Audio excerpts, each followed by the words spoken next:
War. War never changes. When atomic fire consumed the earth, those who survived did so in great underground vaults.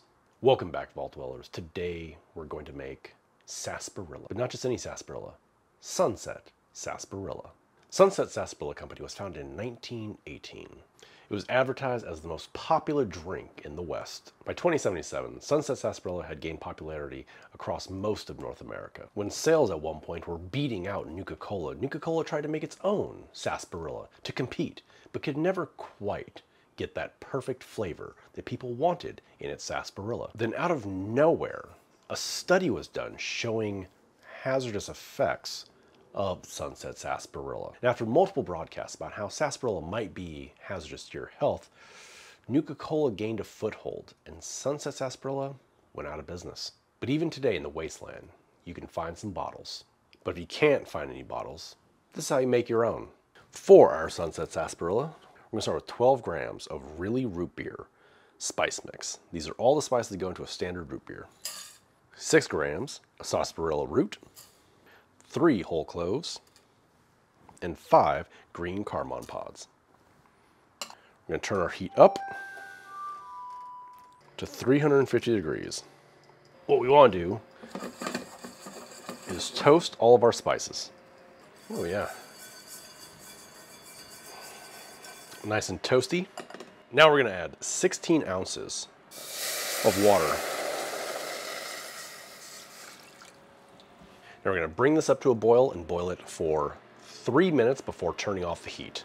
We want to extract as much flavor as possible. That's why we're bringing it up to a boil like we would a tea. Cut our heat.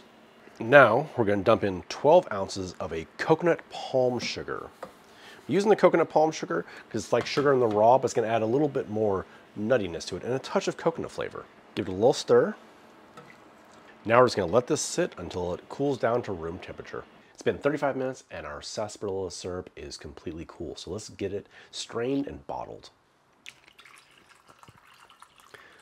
All right, syrup is fully strained. So now let's get into a bottle.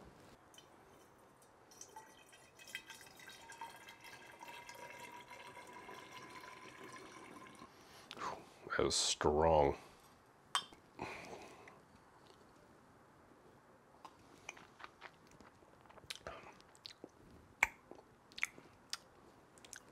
That tastes like concentrated root beer. Let's make some sarsaparilla. Now we're going to take 2 ounces of our sarsaparilla syrup and mix it into 10 ounces of water. Now I've got my drink mate bottle here. This is a small one that goes up to 14 ounces. We're going to fill it up with our sarsaparilla. Pour it into my drink mate. Now I'm going to take our drink mate here, put it in, lock it down. One more for good luck. There we go. Pop that out. Now we're just going to let this dissipate on its own. If you want to go a little faster, you open that up. Sunset Sarsaparilla.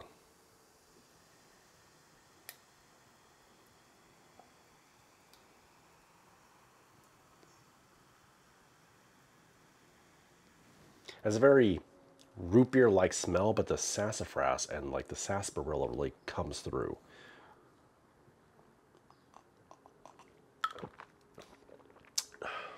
Tastes very much like root beer, but not. A little different. That's good. I like that. Yeah, that's nice. Funny enough, the coconut palm sugar just doesn't come through at all. That is damn good. Cheers, Wastelanders. If you want to check out the rest of my Fallout videos, click right there. Till next time, be safe out there.